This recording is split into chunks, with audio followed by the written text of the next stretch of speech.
In front of me is NOKIA 2.3, and let me show you how to reset app preferences on the following device.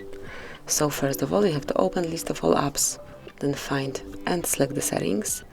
Now locate and open system and go to the advanced. Click on reset options, and here you will notice a reset app preferences. Just mark it, and here, as you can see, this operation will reset all preferences for disabled apps, disabled app notifications, default application for actions, background data restriction for apps, and any permission restrictions.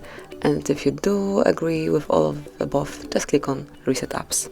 And that's it, you've just reset app preferences in NOKIA 2.3.